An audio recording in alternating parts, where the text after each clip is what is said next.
নমস্কার বন্ধুরা, আমি স্পন্দন গান স্পন্দন রিডিং চ্যানেলে সবাইকে স্বাগতম। আমি আজকে এসেছি বাংলা 6টা পিএইচডি দেবো আপনাদের। রাইস সেরেমনির ওপরে পুরো করা, বাংলায় অন্নপ্রাশনের ওপর সুন্দর পিএইচডি করা আছে। আর এটা আপনাদের এই ভিডিওর মধ্যে দেখলে জানতে পারবেন যে কিভাবে কি এডিট করতে হয়, কিভাবে ফটো চেঞ্জ করতে হয়, কিভাবে নাম চেঞ্জ করতে হয়। আজকের আমাদের এইটাই নিয়ে হচ্ছে টপিক। আর প্রত্যেকটা ফাইল আপনি ফ্রিতে পেয়ে যাবেন, মানে 6টা পিএইচডি আপনি ফ্রিতে পেয়ে যাবেন। আমি গুগল ড্রাইভে লিঙ্ক করে দেবো। আজকে আর তাহলে ফটোশপে আমরা চলে এসেছি। আমরা পিএইচডি গুলো প্রথমে ফার্স্ট আমরা ওপেন করে নেব, কিভাবে ফটো অ্যাড করতে হয় সেটা দেখে নেব আমরা। তো ফার্স্ট অফ অল এখানে আমরা চলে আসলাম, এখানে একটা ক্লিক করব, মেন যে ব্ল্যাঙ্ক যে লেয়ারটা আছে একটাই ক্লিক করব। এখানে দেখুন আমাদের লেয়ারে এখানে চলে যাবে, এই লেয়ারে। তো ফার্স্ট আমরা হচ্ছে কিনা চলে যাব ফটো যেখানে আছে, ফটো গ্যালারি থেকে আমরা ফটোশপে ড্র্যাগ অ্যান্ড ড্রপ করব। দেখুন ফটোশপে একটা ফটো চলে আসলো। তো এই ফটোটা আমি এটা দেবো, তো কন্ট্রোল টি প্রেস করে আমরা একটু ক্লোজ আপ ভাবে একটু করে নেব, ব্যাস। বা এই ফটোটাও দিতে পারি, এই ফটোটাও দেওয়া যায়। তো জাস্ট একদম কন্ট্রোল টি করে একটু ফিট করে নেব, দিয়ে অল্ট প্রেস করব, অল প্রেস করে ক্লিপিং মার্কস করব। দেখুন এবার ফিট হয়ে গেল, একদম ইজি আছে। এটা ড্র্যাগ অ্যান্ড ড্রপ করতে পারবেন, এখানে আরেকটা ছবি আছে, এটা জাস্ট ড্র্যাগ অ্যান্ড ড্রপ করতে পারবেন। সুন্দর একটা শুভ অন্নপ্রাশন। আর এগুলোর নামগুলোর টেক্সটগুলো চেঞ্জ করা যাবে ইজিভাবে। এখানে একটা ক্লিক করবেন, এখানে আচ্ছা এটা লক করা আছে, ফাইলটা একটু দেখে নেবেন, এখানে লকটাকে আনলক করবেন, যে কোনো ফাইল হচ্ছে কিনা চেঞ্জ করা যাবে। ঠিক আছে, আপনার টেক্সট করে চেঞ্জ করে নেবেন। আচ্ছা আর একটা পিএইচডি আমরা দেখাই, 2 নম্বর, এই দেখুন এটা, এটাও খুব সুন্দর একটা পিএইচডি। এখানে আছে প্রেজেন্ট মানে আপনাদের স্টুডিওর নাম আপনি দেবেন, যে কোনো কিছু হতে পারে। ধরুন বাপি এডিটর, বা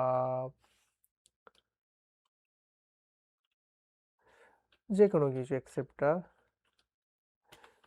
মিলন, এডিটর, যে কোনো কিছু নাম দেওয়া যাবে। তো আচ্ছা ফটোটা কীভাবে সেট করবো, সেম টু সেম এখানে একটা ব্ল্যাঙ্ক লেয়ারে ক্লিক করব, ব্ল্যাঙ্ক জায়গায় সেম টু সেম ভাবে একটা ছবি আমি ড্র্যাগ অ্যান্ড ড্রপ করব, ডবল ক্লিক করে আমরা হচ্ছে ক্লিপিং মার্কস করে নেবো এটা ছবিটার গায়ে, ব্যাস। দেখুন একদম ফিটিং হয়ে যাবে, যে কোনো ছবি একদম ফিটিং হয়ে যাবে সুন্দরভাবে। অন্নপ্রাশন এত এগুলো সব চেঞ্জ করে দেওয়া যাবে টেক্সটগুলো, এগুলো একটু দেখে নেবেন আপনারা।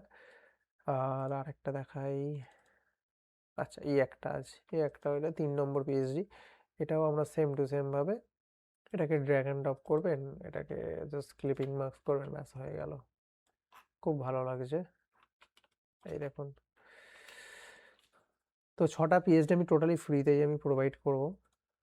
আচ্ছা এটা 5 নম্বর পিএইচডি। এখানে একটা ব্ল্যাঙ্ক লেয়ারে ক্লিক করলাম, এখানে একটা আমি ছবিটাকে সেম টু সেম ভাবে ড্র্যাগ অ্যান্ড ড্রপ করলাম, ক্লিপিং মার্কস করলাম, কন্ট্রোল টি প্রেস করলাম, এবার অ্যাডজাস্ট করে দেবো। দেখুন কোনটা ভালো লাগছে, ছোট করে দেবো এটা একটু, এই দেখুন বেশ ভালো লাগছে, এই দেখুন।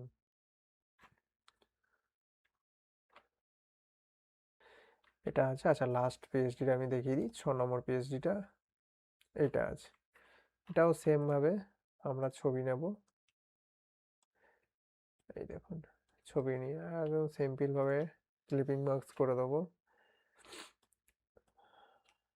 এই দেখতে পাচ্ছেন আপনারা। এরকমভাবে 6টা পিএইচডি আমি আপনাকে ফ্রিতে প্রোভাইড করে দিচ্ছি। এটা ভিডিও ডেসক্রিপশন লিঙ্কে আমি গুগল ড্রাইভের লিঙ্কটা পাঠিয়ে দেবো, ওর মধ্যে সব কিছু পেয়ে যাবেন। আর এটা হচ্ছে কিনা আপনারা ফটোশপে হচ্ছে কিনা খুলতে পারবেন, যে কোনো ফটোশপে খুললে এটা ওপেন হবে। তো এটা আপনারা একটুখানি এটা হচ্ছে একটা বলে রাখি, এটা 12/8 সাইজ আছে, ঠিক আছে। যে এতে তোমার 12/36 অ্যালবামে যে ফার্স্টের যে সিটটা থাকে ওইটার, ওই সিটটা হচ্ছে কিনা 12/8 সিট, ঠিক আছে। ধন্যবাদ।